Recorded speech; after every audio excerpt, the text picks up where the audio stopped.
Care, thought about RO and went, oh, I think we've got a few problems. I think we've got a few things to do. So I've reflected. I deliberately didn't want to look at RO, even though I'd researched that 6 years before and spoken to Ian, and I knew Ian was implementing it with some success at the REA.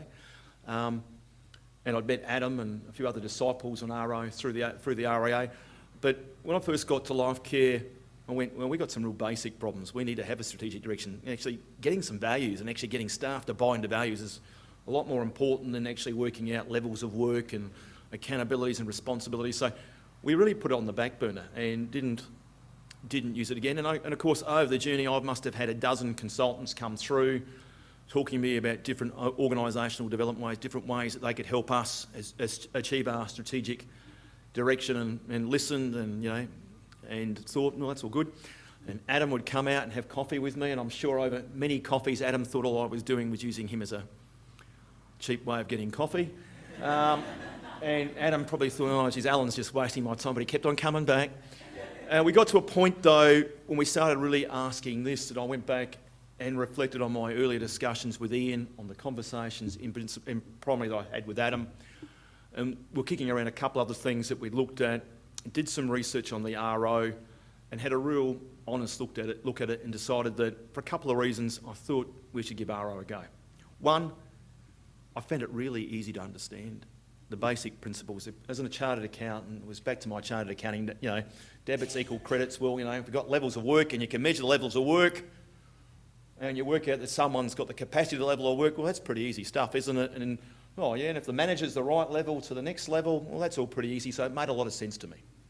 And I started reading Andrew's book, and having a look at it and unpacking some elements of that. And I started in my own bastardised way of rewriting RO, I guess, and started looking at a lot of the situations at Life Care that we'd been through. What I didn't touch on was that when I got there, I had 5 direct reports, only one of whom is still with us. Most of those were self-selections, but I look back now and go, well, using RO principles, it wasn't that I was, it wasn't like I was Ian, a bit of a demanding SO, I was a nice guy, but I was a nice guy. But despite that, the reality was that where I was on the levels of work and where they were, huge gap.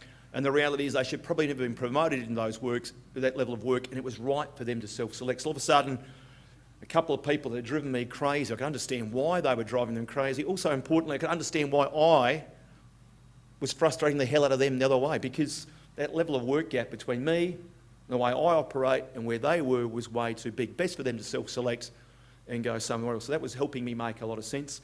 We did some more research on it. I like the fact that RO is international. It's tested across the world. It's been going since the Second World War.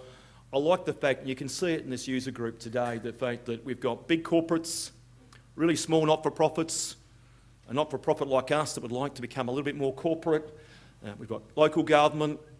It doesn't matter what sector you're in, it's about getting people. It's about harnessing, integrating your people's efforts to get the right outcome. So I was kind of sold.